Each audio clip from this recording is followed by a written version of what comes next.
Sa negative mga kapiksi, no, nakikita natin mga betrayal issues. Ito guys, no. So, nagkakaroon kayo ng conflict with another person dahil sa panloloko.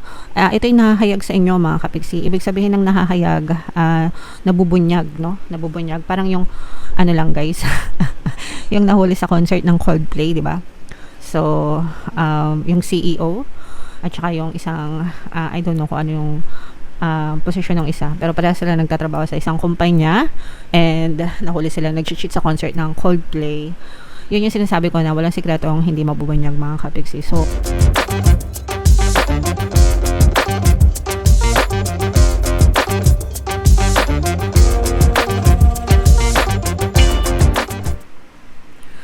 hello guys, hello Scorpio, welcome back to Pinay Pixie Tarot. Ang pamagat ng episode natin for tonight is New Moon Kapalaran para ngayong July to August para sa Scorpio, Sun, Moon, Rising Sign, and Venus. So, yung ating New Moon guys ngayong July ay sa July 24 mga kapiksi. Tapos yung next na New Moon naman natin guys ay sa August 23 guys. So, ang reading na to ay para sa period na yan mga kapiksi. And unahin natin tong deck na to guys. Ito yung ating moon message para sa inyo mga kapiksi. Look at the bigger picture. Sometimes meron tayong parang nililimit lang natin yung gusto natin makita sa nakikita ng mata natin, pero hindi natin alam everything is happening in the background. Parang ano lang yan guys, yung iceberg, no? Alam nyo ba iceberg? Yung iceberg sa dagat, di ba? Ang nakikita lang natin sa iceberg is yung nasa ibabaw ng dagat, di ba? Pero hindi natin nakikita kung gaano kalaki yung ice sa ilalim nung dagat mga kapiksi. Search nyo na lang sa Google guys kung ano itsura ng iceberg, okay?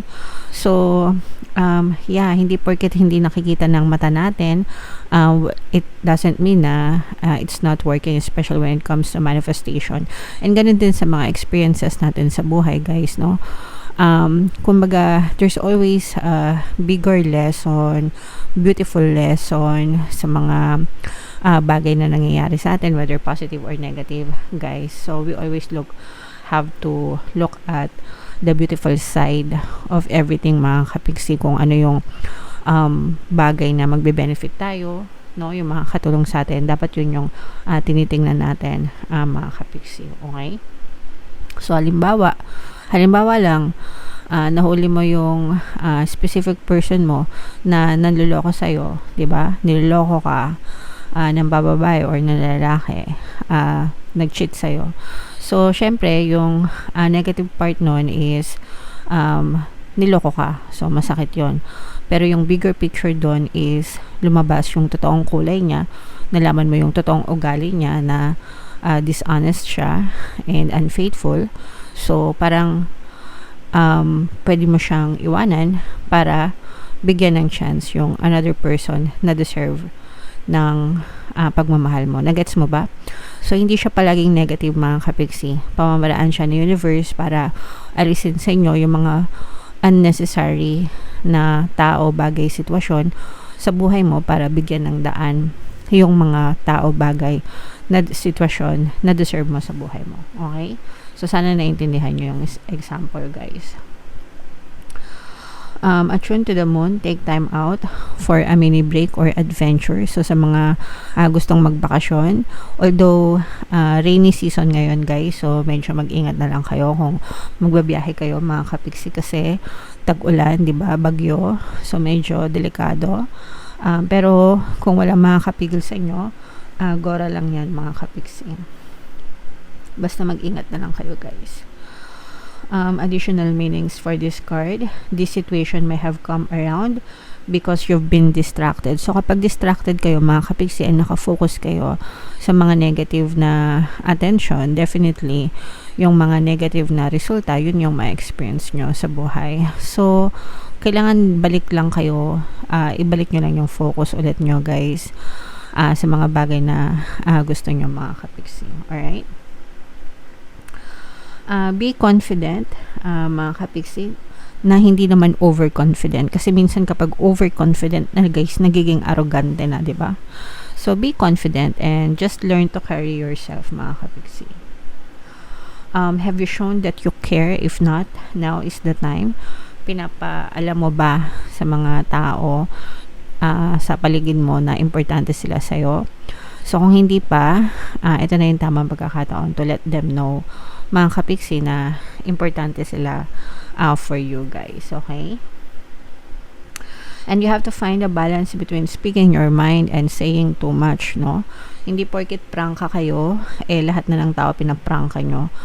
Pwedeng prangka kayo, mga kapiksi, pero yung kausap nyo, hindi sila prangka, so you have to gauge the situation, di ba? Timbangin nyo din yung sitwasyon, kung paano nila tatanggapin yon, mga kapiksi. Prangka ka, yes, hindi ka nasasaktan, pero yung sinasabihan mo, hindi sila prangka, so most definitely, nasasaktan sila. So, hindi lahat ng tao is kagaya ng personality nyo. Yun yung ibig sabihin nun. So, hindi porket tama ka or sa tingin mo tama ka, sasabihin mo ng lahat. Pwede mo naman sabihin sa maayos na paraan, mga kapiksi, without hurting others, people's feelings, mga kapiksi. Alright? Okay. So, comment down below, guys, if naka-resonate kayo dyan. Lagay natin dito yung card.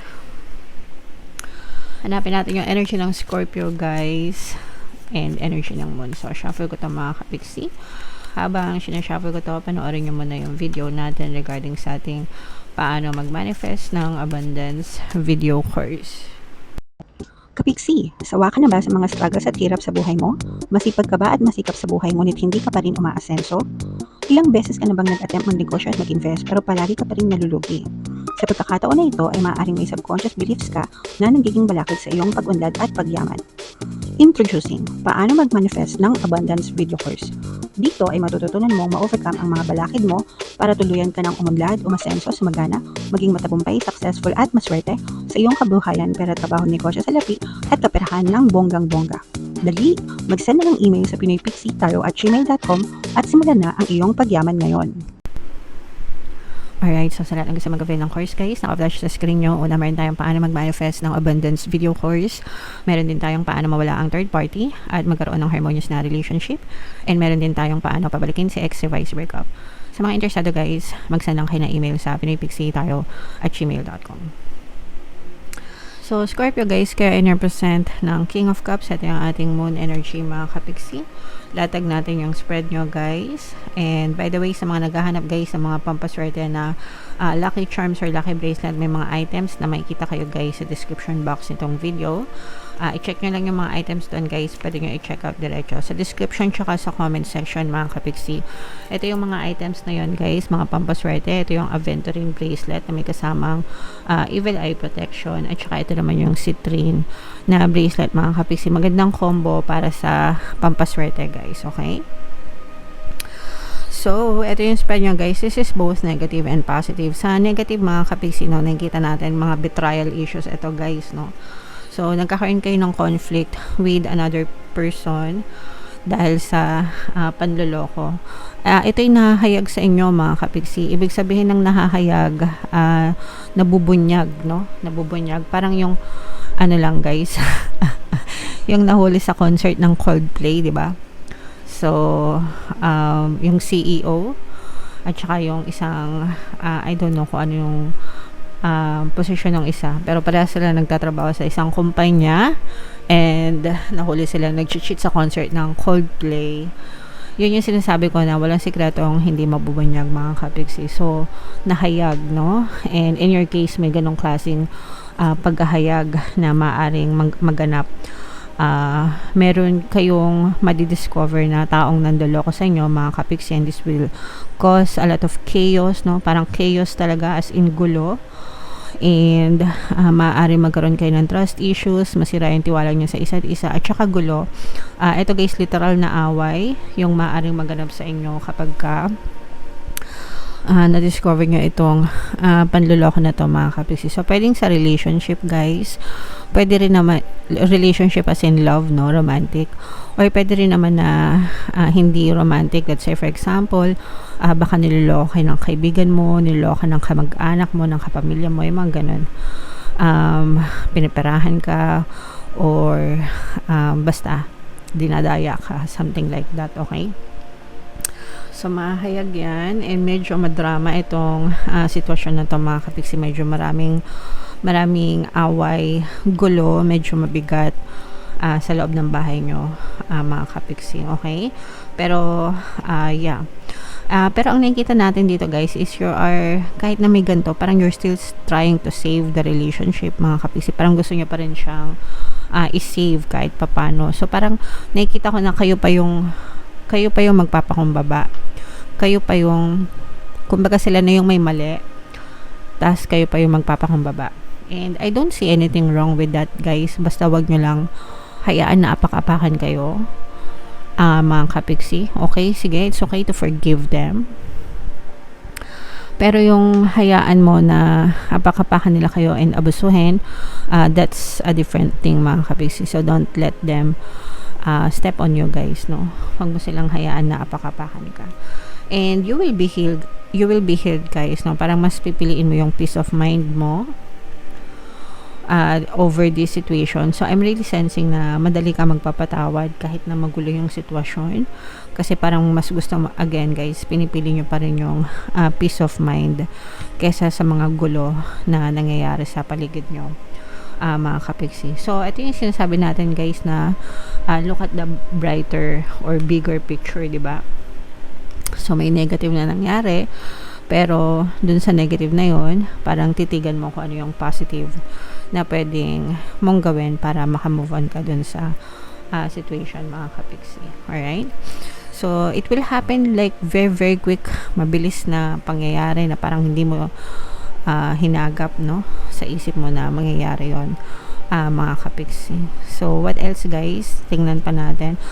For some of you, parang lilipat yung iba, no, because of your heart issues, mga kapiksi. So this is more on love issues, guys, no.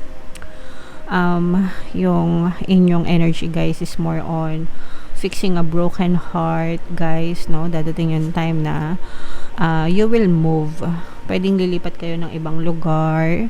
Pwedeng magkaroon ng separation dito, lalo na, guys, kung romantic relationship ito. Pwede rin kung sa pamilya, parang lalayo na lang kayo sa kanila.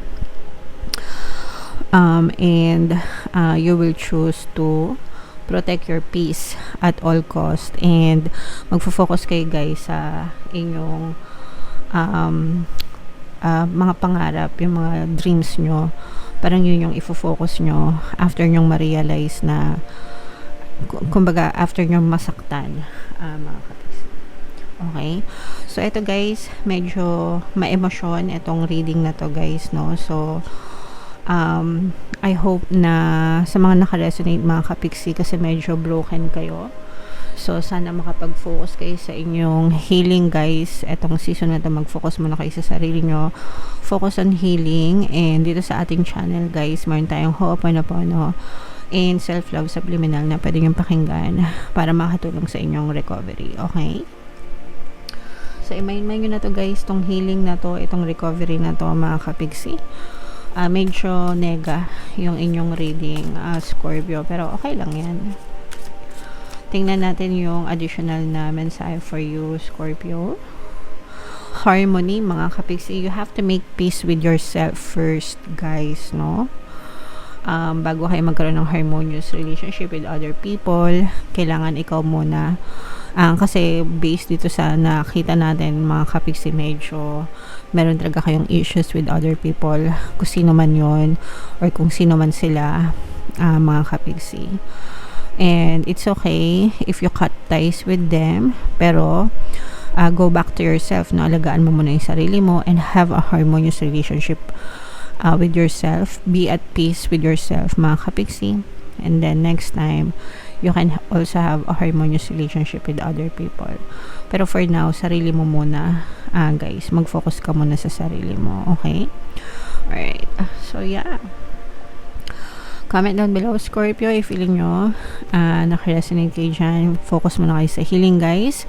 And again, mga kapiksi, no, ito yung ating mga pampaswerte na lucky charms, mga recommended ko, no.